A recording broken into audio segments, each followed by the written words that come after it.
بسم اللہ الرحمن الرحیم۔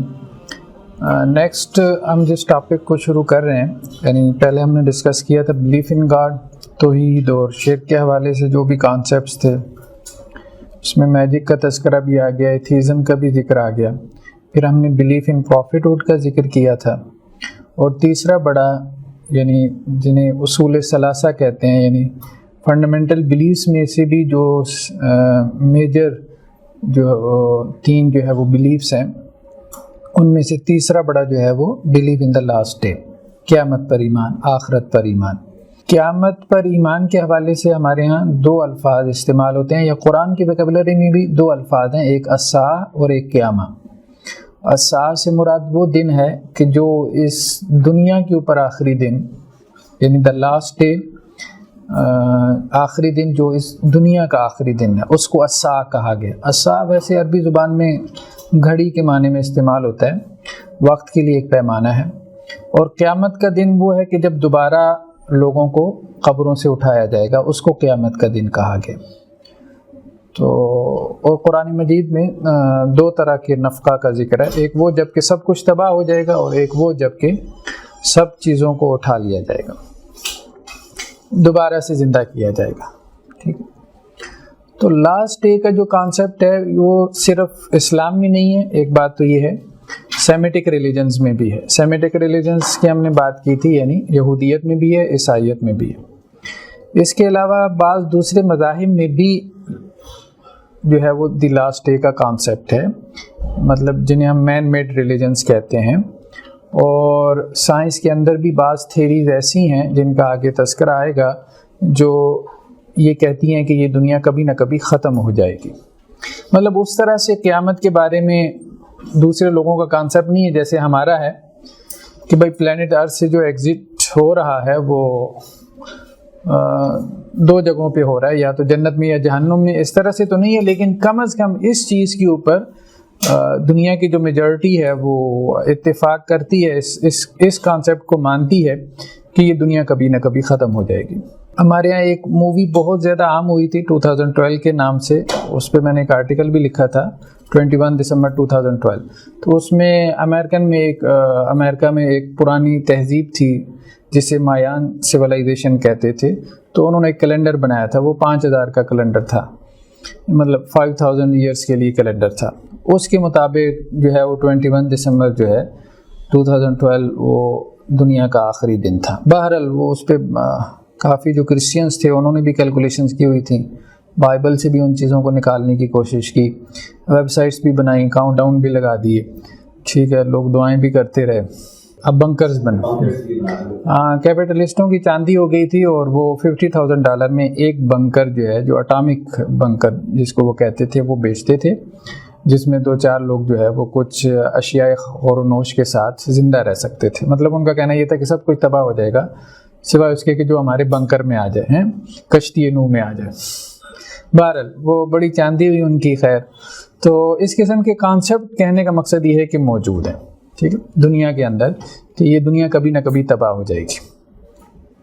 لیکن یہ ہے کہ ہمارے دین میں قیامت کا کانسیپٹ تو ہے، لیکن اس دن کو متعین نہیں کیا گیا نا، جیسے یہ لوگ متعین کر دیتے ہیں، ٹھیک، اس طرح سے متعین نہیں۔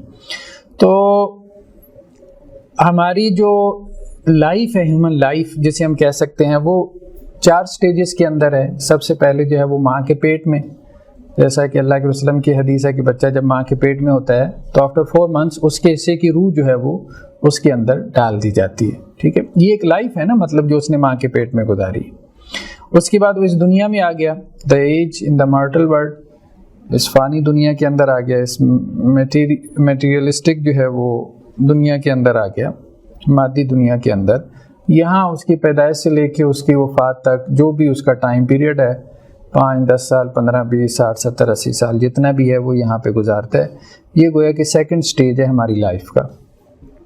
تو اس سے پہلے ہم عالمی ارواح میں تھے نا، اس کے لیے ایک باقاعدہ ٹرم جو استعمال ہوتی ہے، ٹھیک ہے، مطلب پیدائش سے پہلے ہم کہاں پہ تھے، ہمارا وجود تو تھا، ایگزسٹنس تو تھی، مطلب اس فزیکل باڈی کی نہیں تھی، لیکن روح کی وجود تھا، سول کا وجود تھا۔ اور وہ عالم ارواح میں. اس میں بعض روایات بھی ہیں جو صحیح درجے کو پہنچتی ہیں کہ اللہ عز و جل نے آدم علیہ السلام کی پشت پہ ہاتھ پھیرا اور قیامت تک کے لیے جو بھی ان کی نسل میں آنے والے لوگ تھے سب کی ارواح جو ہے وہ ان کی پشت سے نکلی. اور پھر اس میں یہ بھی ہے کہ اللہ نے ان سے وعدہ لیا اور ان سے پوچھا کہ میں تمہارا رب نہیں ہوں، تو سب نے اقرار کیا کہ آپ ہمارے رب ہیں. اس کا ذکر اشارتاً قرآن مجید میں بھی ہے سورہ اعراف کے اندر، جسے وہ آیتیں جو ہے وہ عہد الست کہتے ہیں.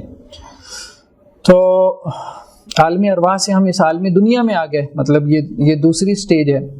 پھر اس کے بعد جو ہے وہ لائف کی جو تھرڈ سٹیج ہے وہ کیا ہے کہ ایج آف دی گریو جسے ہم کہتے ہیں، قبر کی زندگی، یا اس کے لیے ایک لفظ ہمارے یہاں قرآن میں بھی استعمال ہوا ہے اور ہمارے دینی لٹریچر میں عالم برزخ کا. عالم ارواح سے عالم دنیا میں، عالم دنیا سے جو ہمارا تیسرا سفر ہے وہ عالم برزخ کی طرف ہے. ٹھیک ہے، تو پہلے روح تھی، پھر اس دنیا میں آ کے اس کے ساتھ ایک باڈی مل گئی، پھر وہ باڈی یہاں دنیا میں چھوڑ کے روح آگے جو ہے وہ سفر پہ چلی گئی. تو عالم برزخ کی طرف جو سفر ہوتا ہے، ظاہری بات ہے اس مٹی کے جو وجود ہے اس کو تو ہم قبر میں دفن کر دیتے ہیں نا، آسمانوں کو جو چڑھتی ہے وہ تو صرف ہماری روح ہے.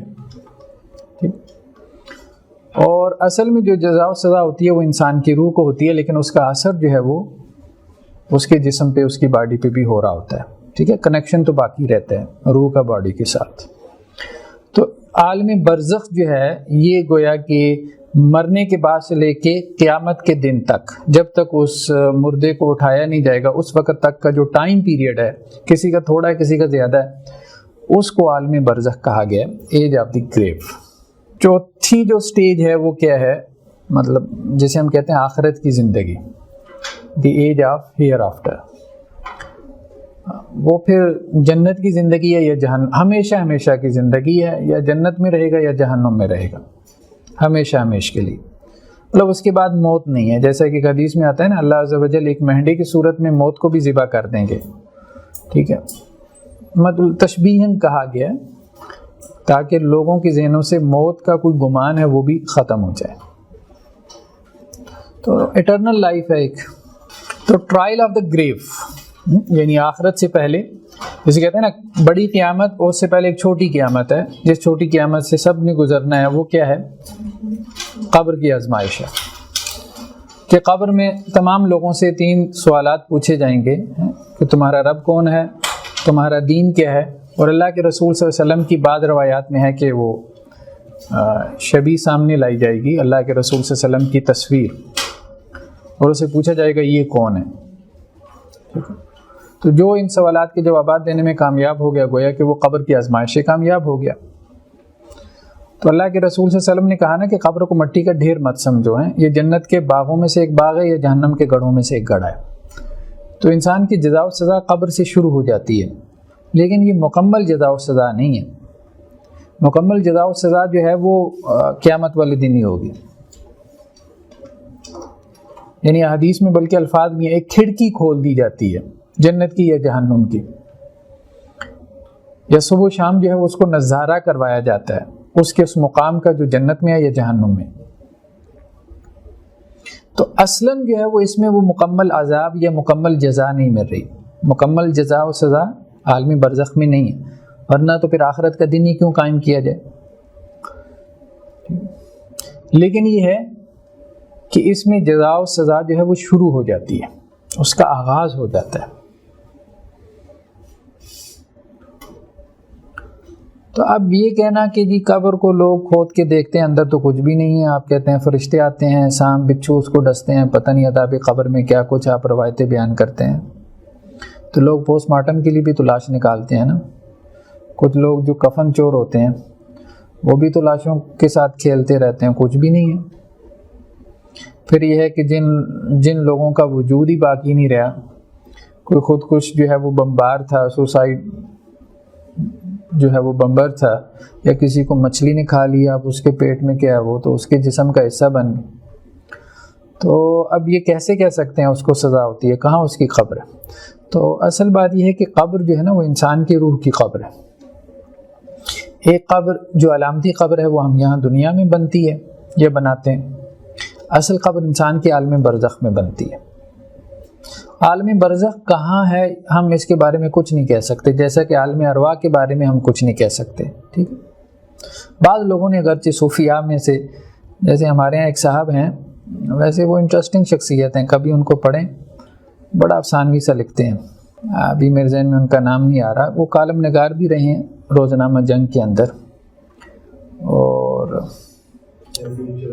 نہیں وہ نہیں، کسی سلسلے کے ساتھ جو ہے نا وہ اس کے وہ ہیں، بڑے بھی ہیں، ہیڈ بھی ہیں، ابھی اچانک ہی نام ذہن سے اتر گیا، تو ان کی ایک کتاب ہے مراقبہ کے نام سے، تو اس کو کبھی گوگل کریں، اسے گو تھرو کریں، تو وہ یہ کہتے ہیں کہ یہ زمین سے 200 کلومیٹر اوپر عالم برزخ ہے۔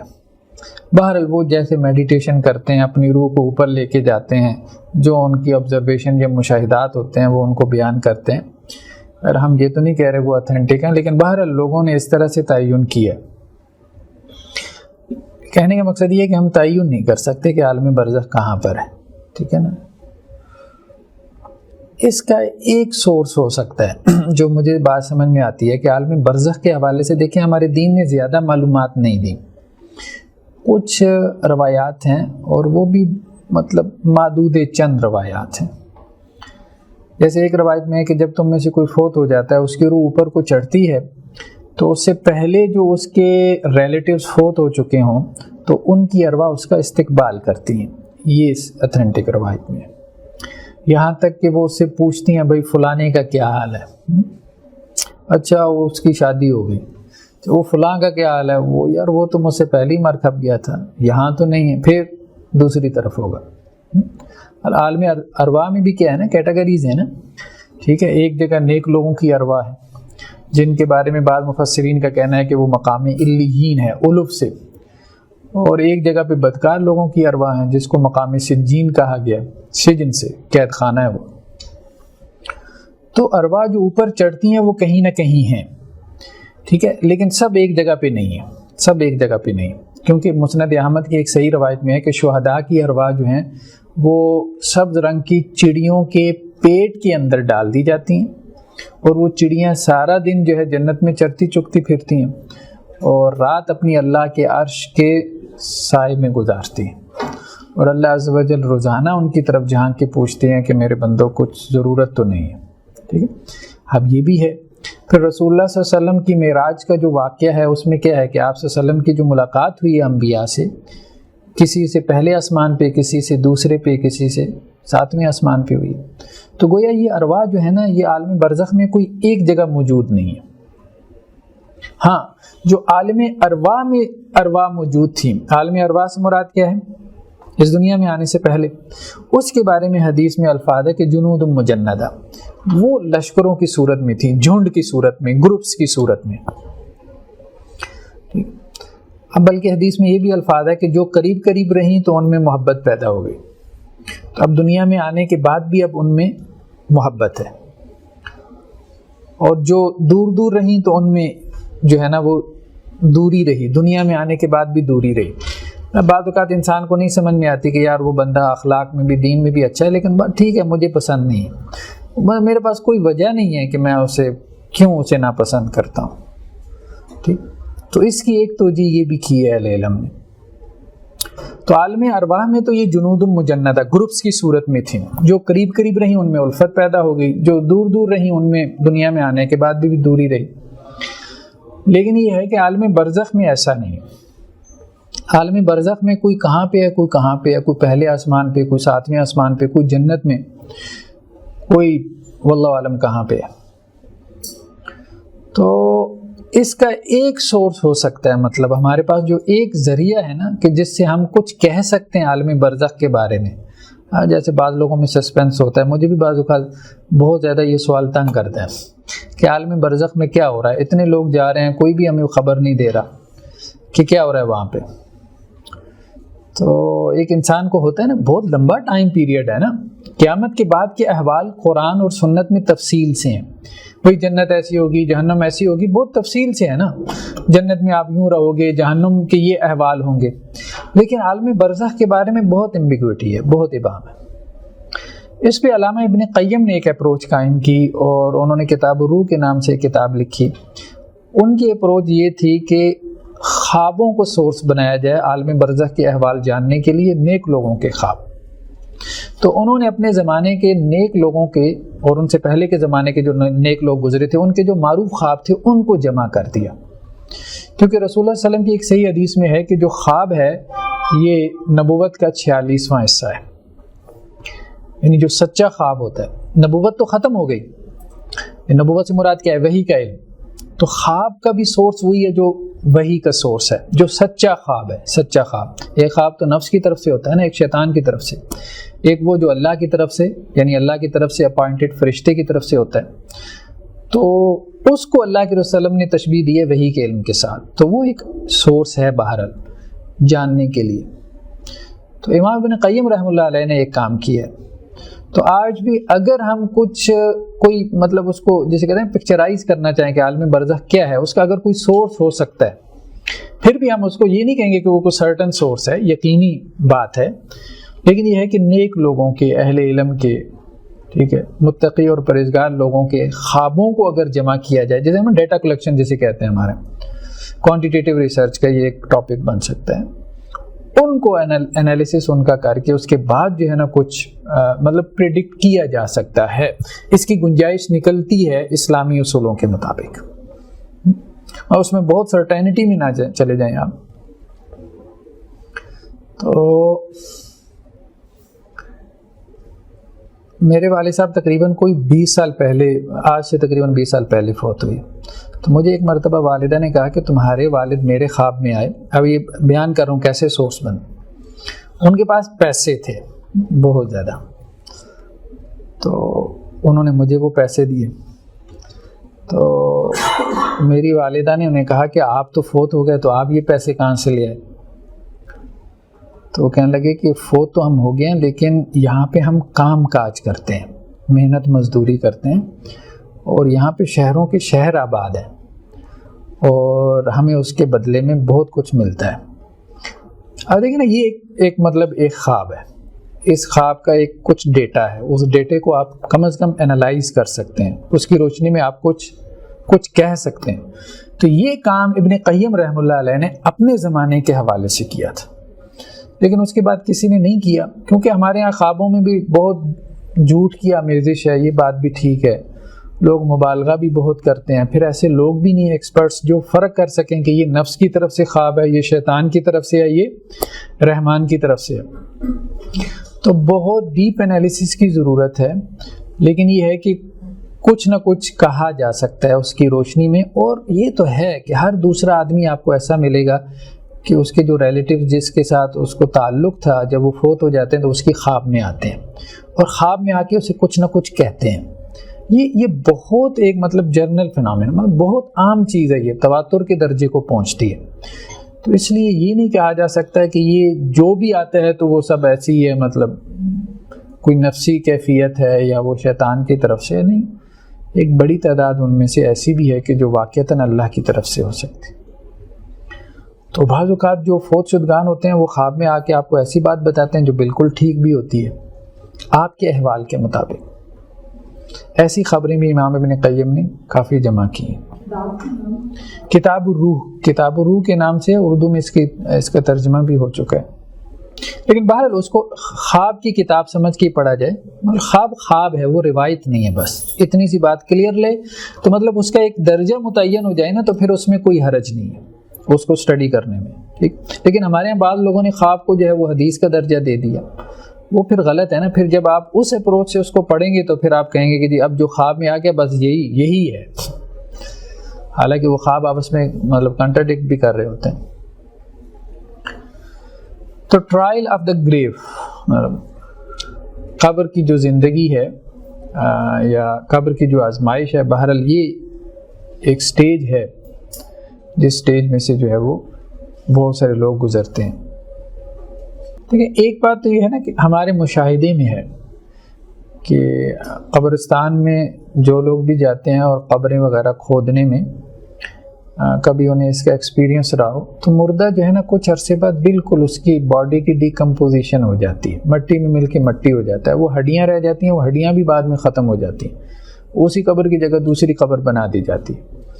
تو یہ تو ہے کہ نیچے کچھ بھی نہیں رہ جاتا، یہ جسم تو مٹی میں مل کے مٹی ہو جاتا ہے، ٹھیک ہے نا، مطلب یہ ایک فیکٹ ہے نا۔ تو اصلاً جو جزا و سزا ہے وہ روح وہ کس طرح سے ہے، جیسے اس کی مثال بعض اہل علم نے یوں بیان کی، جیسے نیند، ہم میں سے ہر شخص کو نیند میں جو ہے یہ تجربہ ہوتا ہے نا کہ جیسے نیند میں آپ کو کوئی آسائش ملی، کوئی خوشی ملی، ٹھیک ہے، تو انسان کو خوشی ہوتی ہے۔ اسی طرح سے نیند میں کسی کے ساتھ آپ کا جھگڑا ہو گیا اور اس نے آپ کی کٹ لگا دی، تب انسان کو پین بھی ہوتی ہے، مطلب بعض اوقات آپ چیخ مار کے اٹھ کھڑے ہوتے ہیں اور اس جگہ پہ بہنی اس جگہ پہ آپ کو پین محسوس ہو رہی ہوتی ہے جس پہ کسی نے آپ کو جو ہے وہ مطلب درد پہنچانے کی کوشش کی یا اذیت دی۔ تو یہ اصل میں کیا ہے، قرآن یہ کہتا ہے نا کہ جب آپ سوتے ہو تو آپ کی روح آپ کے جسم سے نکل جاتی ہے، آپ کی باڈی سے، اللہ یتوفی الانفس حین موتها واللتی لم تمت فی منامها۔ تو موت کے وقت میں اللہ تعالیٰ یہ روح پوری کی پوری قبض کر لیتے ہیں، لیکن نیند کے وقت میں یہ روح جو ہے وہ جسم سے نکل تو جاتی ہے، شعور ہے نا، اصل میں روح کیا ہے، شعور ہے، کانشیسنس ہے، ٹھیک ہے، وہ شعور ہمارے وجود سے جب نکل جاتا ہے تو ہم ایک انکانشیسنس کی حالت میں، ایک سٹیٹ میں چلے جاتے ہیں، وہ نیند کی حالت کہلاتی ہے۔ اب یہ روح ہے جو گھومتی پھرتی رہتی ہے، کبھی آپ امریکہ میں ہیں، کبھی آپ پتہ نہیں بغداد میں ہیں، اور کبھی مری پہنچے ہوئے ہیں، اس کا انٹریکشن ہو رہا ہے نا۔ اب یہ کوشچن ایک اہم ہے کہ خواب میں ہمارا جن پرسنالٹیز، جن کریکٹرز کے ساتھ انٹریکشن ہوتا ہے، ان کریکٹرز کی ریئلٹی کیا ہے، سمجھ رہے ہیں؟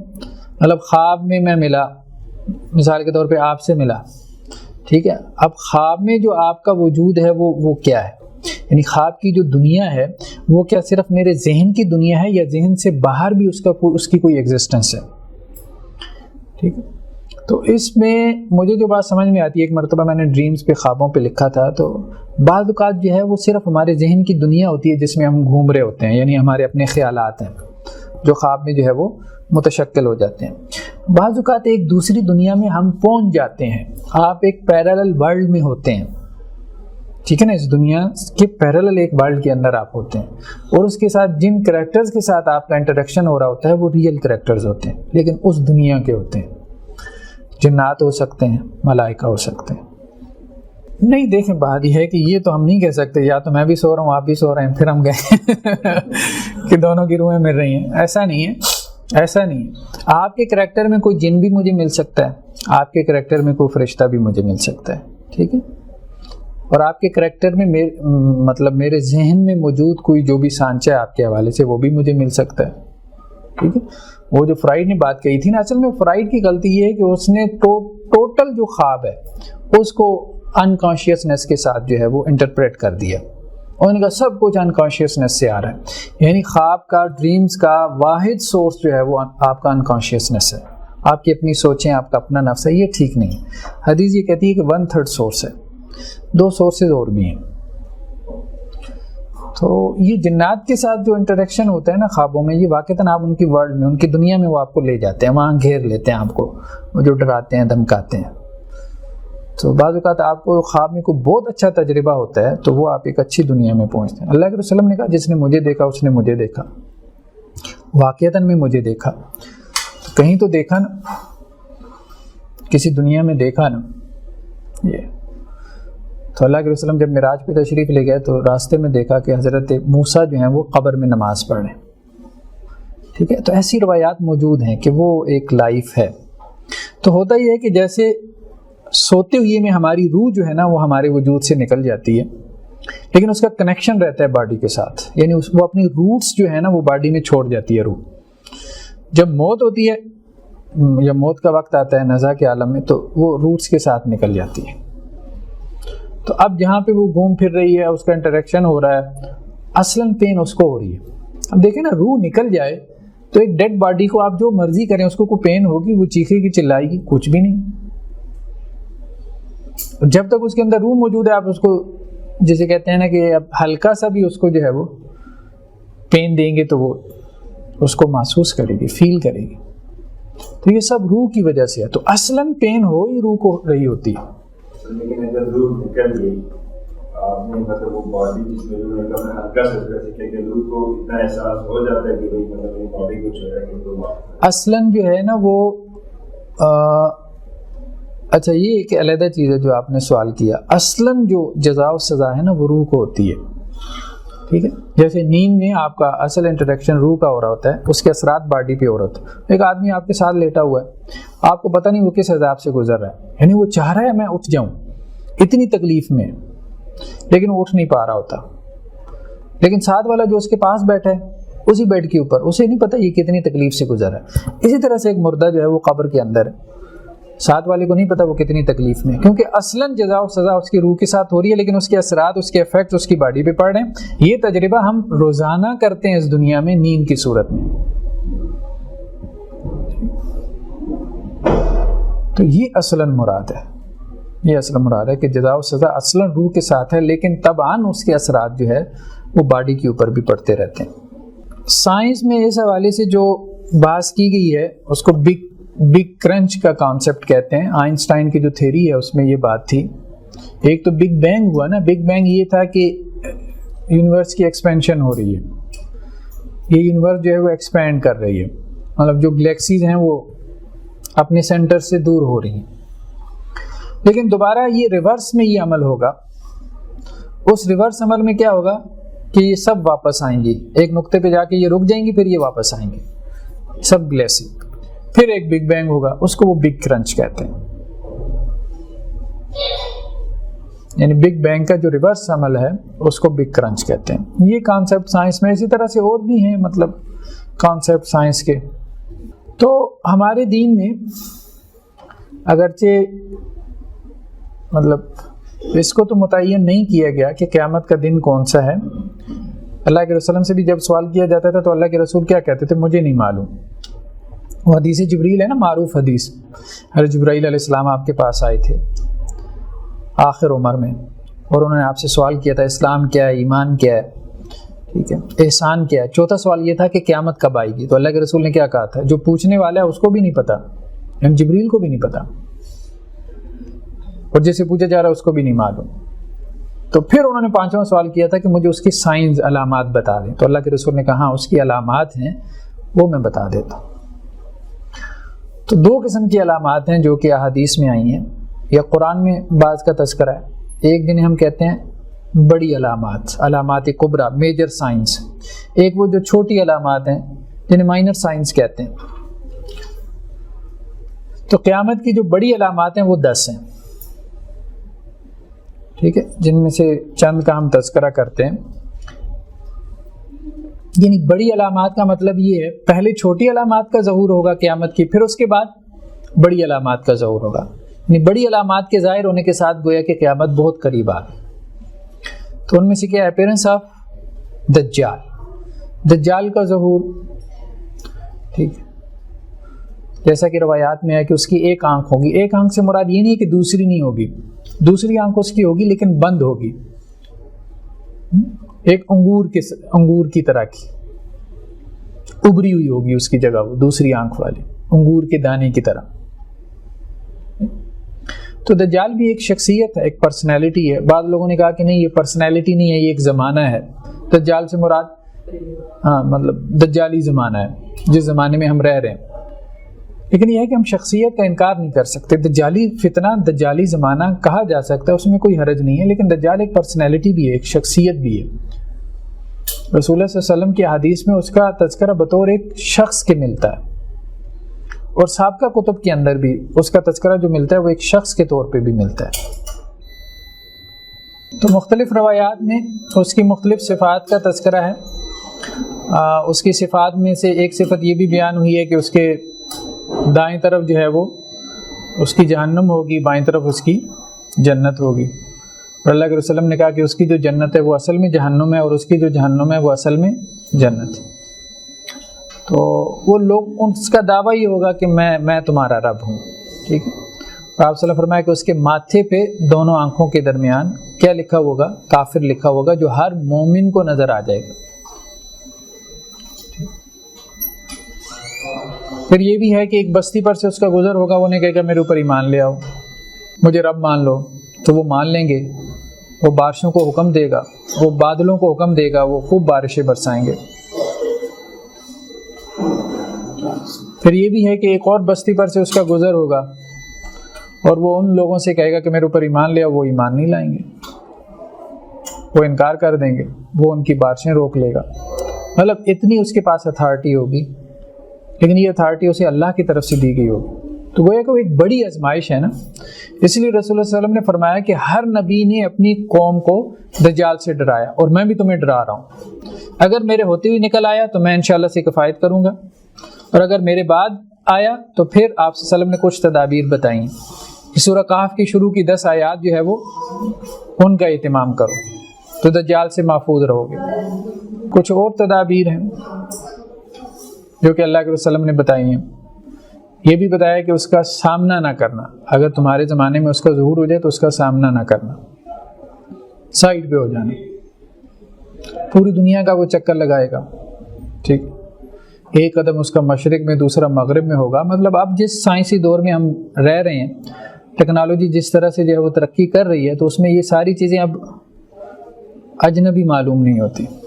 تو اب تو خاص طور پہ میڈیا کے اندر جس قسم کے کانسیپٹس جو ہیں وہ دیے جا رہے ہیں، سپر مین کا ہے، بیٹ مین کا ہے، یہ آئرن مین ہے، فلاں ہے، یہ ہے، وہ ہے، تو یہ سب جو وہ اس کے اندر جو پاورز جو دکھائی جاتی ہیں وہ سب وہی ہیں جو کہ ہمیں دجال کے حوالے سے نظر آتی ہیں۔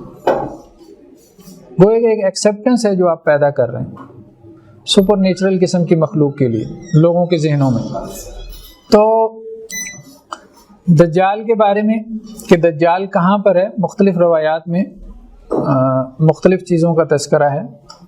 بعض اوقات آپ صلی اللہ علیہ وسلم نے سمندر کی طرف اشارہ کر کے کہا کہ مشرق میں اس کی طرف وہ ہے۔ ہمارے ہاں بعض اہل علم نے آج کے دور میں کچھ ریسرچ پیش کی ہے کہ وہ برمودا ٹرائنگل میں ہے، واللہ عالم، اللہ بہتر جانتا ہے وہ کہاں پہ ہے، کیسے اس کا ظہور ہوگا، لیکن بعض روایات میں ہے کہ اس کا ظہور جو ہے وہ یہودیوں کے ساتھ ہوگا، اصفہان کے 70,000 یہودی اس کے ساتھ ہوں گے، ٹھیک ہے۔ اصفہان جو ہے وہ ایران کا ایک صوبہ ہے جہاں یہودیوں کی کثرت ہے، آج بھی ہے۔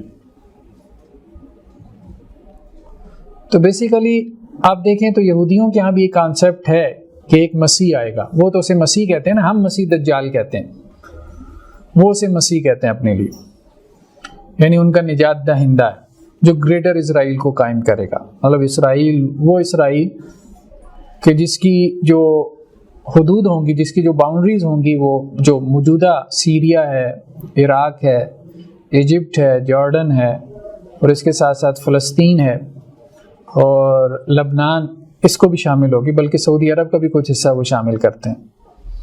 تو یہ عظیم اسرائیل جو ہے وہ ان کے خیال میں دجال قائم کرے گا، تو وہ اس کے منتظر ہیں اس مسیح کے، اور اس کے لیے بہرحال وہ پلیٹ فارم تیار کر رہے ہیں۔ تو برمودا ٹرائنگل جو ہے وہ امریکن جو اسٹیٹ ہے فلوریڈا، اس کے ساتھ اس کو وہ ٹچ کرتی ہے، تو اس لیے بعض لوگوں کا کہنا یہ ہے کہ وہیں سے اس کا ظہور ہوگا۔ اور امریکہ میں اس لیے ہم دیکھتے ہیں کہ جی دجال کے لیے نظر آتا ہے بہت ساری چیزیں، جیسے فری میسنز ہیں، الومیناتی ہیں، تو یہ سب ایک سٹیج تیار کر رہے ہیں، اور ان کے میڈیا میں آپ کو ایک بڑا سیگمنٹ ایسا نظر آتا ہے جو دجال کے لیے گویا کہ ایک راہ ہموار کر رہا ہے۔ خاص طور پہ دجال کی جو سب سے بڑی نشانی یا علامت ہے جسے ایک آنکھ کہا جاتا ہے، تو ایک تکون کی صورت میں اس آنکھ کو جو ہے وہ پروموٹ کیا جاتا ہے۔ تو یہ $1 بل ہے، اس کے بیک سائڈ کی پکچر ہے، تو اس پکچر پہ ہم مطلب دیکھ سکتے ہیں کہ اس پہ ایک تو پیرامڈز ہیں، پیرامڈز جو ہے وہ ظاہری بات ہے، پیرامڈز کس سویلائزیشن کا سائن ہے، مطلب ہاں، تو پیرامڈ جو ہے بیسیکلی تو آل فرعون نے بنائے تھے نا، تو فرعون وہی تھا جو یہ دعویٰ کرتا تھا انا ربکم الاعلیٰ، تو انہی کی تہذیب کا تسلسل ہے، آل فرعون کی تہذیب کا تسلسل ہے۔ پھر اس کے اوپر جو ہے وہ ایک آنکھ بنائی ہوئی ہے تکون کی صورت میں، ٹھیک۔ تو اس طرح سے بہت ساری چیزیں ہیں، سائنز ہیں جو آپ کو نظر آ جاتے ہیں، مطلب امریکن یا اسی طرح سے یورپین سویلائزیشن کے اندر، کہ جس سے محسوس ہوتا ہے کہ غیر محسوس انداز میں جو ہے وہ دجالی جو سائنز ہیں ان کو پروموٹ کیا جا رہا ہے، پروپیگیٹ کیا جا رہا ہے۔ اور خاص طور پہ جو دجالی کریکٹر ہے، میں نے آپ کو بتایا مختلف جو ہمارے ہاں اس وقت جو ہیروز ہیں ہمارے بچوں کے ہاں، سپر مین ہے، آئرن مین ہے، بیٹ مین ہے، فلاں، یہ وہ سب کے ایک طرح سے دجالی کریکٹرز ان کو ریپریزنٹ کرنے کے لیے. سپر نیچرل قسم کی مخلوق ہے, اچھا وہ آئے گا تم نے سر جھکا دینا ہے اس کے سامنے, سپرمین بہت اچھی. جیسے آپ دیکھیں نا جو بھی شیطان کی جو ہے وہ ورشپ کرتے ہیں, تو سیٹنزم کے نام سے جو سائٹس بنی ہیں وہاں آپ جا کے دیکھیں, وہ انہوں نے یہی لکھا ہوا شیطان تو بہت اچھی پرسنالٹی ہے, بس یہ سیمیٹک ریلیجن والوں نے, مولویوں نے, پادریوں نے اس کو برا بنا رکھا ہے, ورنہ تو آپ کو یہ مطلب وہاں تک پہنچا دیتا ہے جہاں آپ گمان بھی نہیں کر سکتے. تو یہ ایک چیز ہے. بہرحال یہودی روایات میں, ہماری روایات میں نہیں لیکن یہودی روایات میں ایک چیز ملتی ہے جس کا اس سے لنک جڑتا ہے کہ حضرت سلیمان علیہ السلام نے جو ہے وہ, اول عالم یہ روایت اتھینٹک ہے کہ نہیں ہم اس پہ بحث نہیں کر رہے, لیکن یہ ہے کہ یہودی سوچ کو سمجھنے کے لیے کہ حضرت سلیمان علیہ السلام نے سرکش شیاطین کو قید کر دیتے تھے. یہ بات تو قرآن میں بھی ہے نا, تو وہ کہتے تھے مارس پہ قید کیا, مریخ پہ, یہ یہودی روایت میں ہے. تو یہ جتنے بھی ایلینز کا کانسیپٹ ہے آپ دیکھیں وہ سب کہاں سے ہے کہ وہ یلغار کر رہے ہیں اس پلانٹ ارتھ کو تباہ کرنے کے لیے, وہ سب مارس سے آ رہے ہیں. تو یہ سرکش شیاطین ہیں گویا کہ وہ یہ سمجھتے ہیں کہ جب دجال آئے گا تو یہ سب اتریں گے زمین کے اوپر, اور لوگ انہیں کیا کہیں گے, یہ ایلینز ہیں, اور ایلینز کا ہم مقابلہ نہیں کر سکتے کیونکہ سائنٹیفکلی وہ ہم سے بہت ایڈوانس ہیں, کیا کریں, ان کے آگے سر جھکا دیں. پہلی سی میڈیا نے ایکسیپٹنس پیدا کر رکھی ہے. لیکن جو بندہ مومن ہوگا وہ جیسے کہ ایک صحیح روایت میں ہے, اس کو جب معلوم ہوگا کہ دجال کا ظہور ہوا ہے تو وہ اس سے ملنے کے لیے نکلے گا اپنے گھر سے, اور اس کے کارندے اسے پکڑ لیں گے, قتل کرنا چاہیں گے, لیکن پہلے دجال سے پوچھیں گے, دجال کہے گا نہیں میرے پاس لے آؤ, مطلب اتنا جرأت مند. تو دجال کے پاس آئے گا تو وہ کہے گا کہ تو مجھے رب نہیں مانتا, وہ کہتا ہے نہیں بالکل بھی نہیں مانتا. وہ حدیث کے الفاظ ہیں, وہ تلوار اس کے سر پہ مارے گا اور اس کو 2 ٹکڑے کر دے گا اور اس کے درمیان میں چلے گا. پھر اس کے بعد جو ہے وہ اس کو اشارہ کرے گا, وہ بندہ کھڑا ہو جائے گا, اسے کہ اب تو رب مانتا ہے, وہ کہتا ہے اب تو اور بھی نہیں مانتا, کہ تیری یہی صفات ہیں جو اللہ نے بیان کی, تو اب اس کا اس کے اوپر بس نہیں چلے گا. تو ایسے لوگ بھی ہیں لیکن بہت کم ہوں گے اس ایمان والے. اکثر و بیشتر تو گویا کہ جیسے اب لگتا ہے کہ جی ایک سٹیج تیار ہے اور اب لوگ اس کو, دجال کا تو نام بھول جائیں گے, مختلف جو نام سوسائٹی میں عام کر دیے گئے کہ یہ سپر نیچرل قسم کی مخلوق ہے اور یہ ایلینز ہیں اور یہ فلاں ہیں, یہ ہیں وہ ہیں. جنات کو ایلینز کا نام دے دیا جائے گا, دجال جو ہے وہ سپر مین بن جائے گا, اور لوگ اس کے سامنے جو ہے وہ سر جھکا دیں گے, آمنا و صدقنا. چلیں جی آج اتنا ہی کافی ہے, تو نیکسٹ ٹائم انشاءاللہ اس کو آگے چلائیں گے. بقیہ جو نشانیاں ہیں اس کو ہم دیکھیں گے.